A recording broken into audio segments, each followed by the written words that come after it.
Good morning. Nasidi vlog sidi mayam. Ayuktagi oina hawjare. Mayam hajikse pung mapan mudi hele abako. Do hajikse hawai khokke aina taujari. Haidi nasi Sunday numinina ko. Haidi hawai se thongdori. Hawai khoni ngak matungda.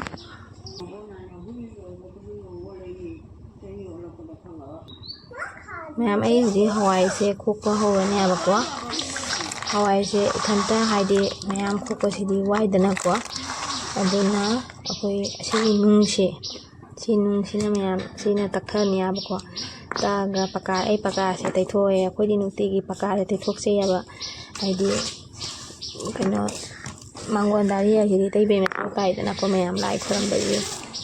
Aduna taithok na kurona loina lore.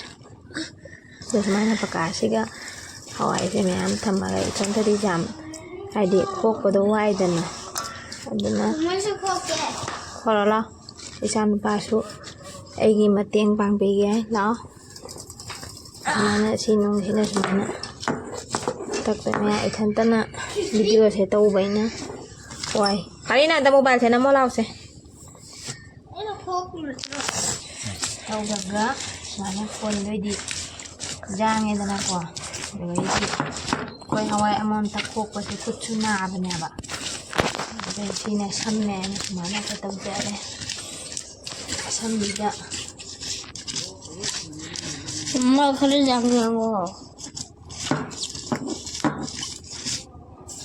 Jangan pahan na mobile jing kaya na. Baru nama mobile tu di amak tangkan ni ko. Ani sudah bayar amak kata masuk.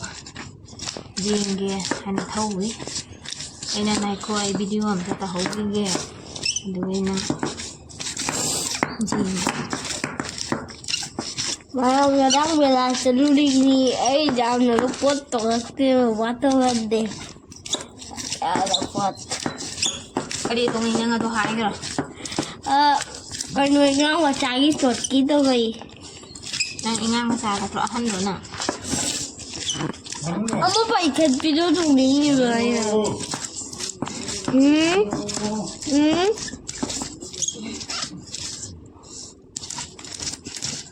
Dua ada bawa mana? Dua itu, one.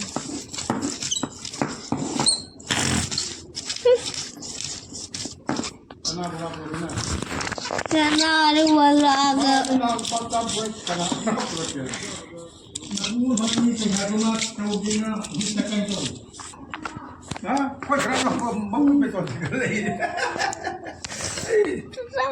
Asini mayam tu yang asumai tahu nak ko, haidi apa ikut cai, asi di lai dan aku, haidi kucuna adre, asumai tahu na amam tahu na, aku sila kopi dani.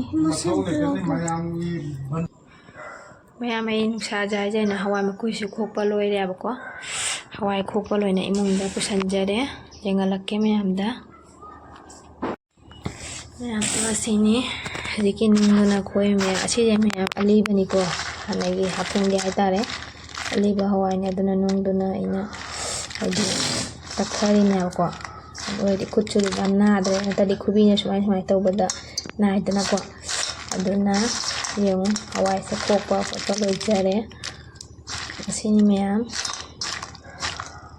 blog namna lagi ya di koi kaya ini fajaba di blog ke koi leiterane ko content do yadaba ina mayam yumda jahata baradum thangatcha bani da do I hujik adigom hekpa jakani mayam da jengalakke jang da hapagi chak ting hak liraga thongani chu mayam jeng hui sene ko amachim naw na sai ani khak tu gai ama muspuna chakhare hadi simtang heure akoi na dipining da bani mina haiman gina ne pigare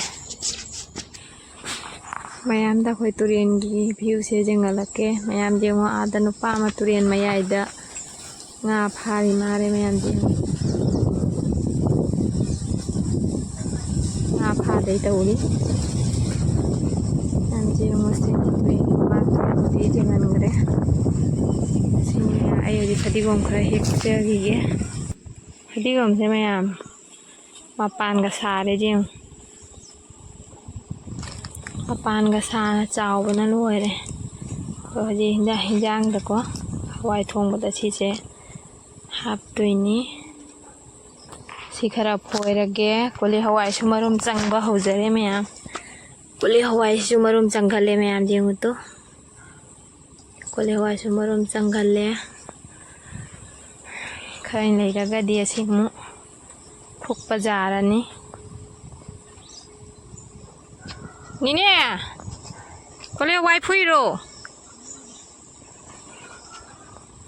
ꯃꯣꯏꯒꯤꯁꯨ ꯀꯣꯂꯤ ꯍꯋꯥꯏ ꯃꯔꯨꯝ ꯆꯪꯅ ꯀꯣꯂꯤ ꯍꯋꯥꯏ ꯑꯩꯈꯣꯏꯁꯨ ꯌꯥꯔꯅꯤ ꯃꯌꯥꯝ ꯑꯗꯨ ꯀꯣꯂꯤ ꯍꯋꯥꯏꯁꯦ ꯐꯖꯔꯦ ꯍꯧꯖꯤꯛ ꯐꯗꯤꯒꯣꯝ ꯈꯔ ꯐꯨꯛꯈ꯭ꯔꯒꯦ ꯃꯌꯥꯝ ꯐꯗꯤꯒꯣꯝꯁꯤꯗꯤ ꯍꯧꯖꯤꯛꯇꯤ ꯁꯨꯃꯥꯏꯅ ꯄꯥꯏꯔ ꯑꯗꯨꯝ ꯐꯣꯏꯔꯁꯨ ꯌꯥꯔꯦ ꯂꯧꯍꯣꯟ ꯐꯣꯏꯕ ꯑꯗꯨꯃꯥꯏꯅ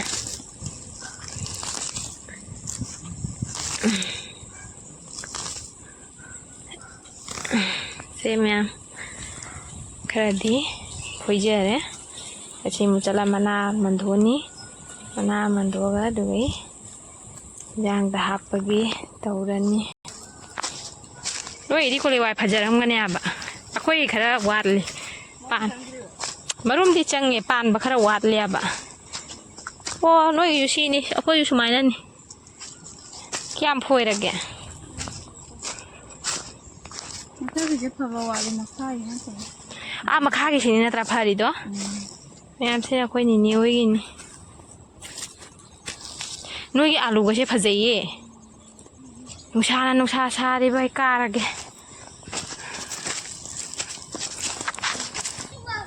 ꯏꯆꯥꯅꯨꯄꯥ ꯁꯛ ꯐꯖꯕ ꯑꯃꯅ ꯃꯣꯕꯥꯏꯜ ꯄꯤꯔꯣ ꯍꯥꯏꯅ ꯉꯁꯥꯏꯗꯒꯤ ꯊꯧꯔꯤ ꯁꯥꯏꯀꯜ ꯊꯧꯔ ꯏꯊꯨꯟꯗ ꯇꯥꯟꯅꯔꯛꯏꯃꯤ ꯀꯩꯅꯣ ꯍꯣꯏ ꯂꯥꯛꯑꯣ ꯇꯨꯔꯦꯟ ꯈꯣꯡꯕꯥꯟ ꯆꯠꯈꯤꯅꯣ ꯂꯥꯛꯑꯣ ꯍꯥꯏꯔꯒ ꯃꯌꯥꯝ ꯑꯁꯤꯅꯤ ꯑꯩꯒꯤ ꯕ꯭ꯂꯣꯛꯁꯨ ꯂꯣꯏꯁꯤꯜꯂꯅꯤ ꯁꯤꯡꯖꯨ ꯑꯃ ꯍꯥꯏꯗꯤ ꯇꯧꯔꯅꯤ ꯍꯋꯥꯏ ꯑꯃ ꯊꯣꯡꯉꯅꯤ ꯃꯌꯥꯝ ꯑꯗꯨꯒ ꯑꯉꯥꯡꯁꯤꯡꯗꯤ ꯍꯋꯥꯏ ꯊꯣꯡꯕꯁꯦ ꯌꯥꯝ ꯄꯥꯝꯃꯦꯕꯀꯣ ꯑꯉꯥꯡꯁꯤꯡꯗꯤ ꯐꯖ ꯆꯥꯊꯔꯅꯤ ꯑꯗꯣ ꯃꯌꯥꯝ ꯑꯩꯁꯨ ꯂꯣꯏꯁꯤꯟꯖꯔꯒꯦ ꯃꯌꯥꯝ ꯕꯥꯏ ꯕꯥꯏ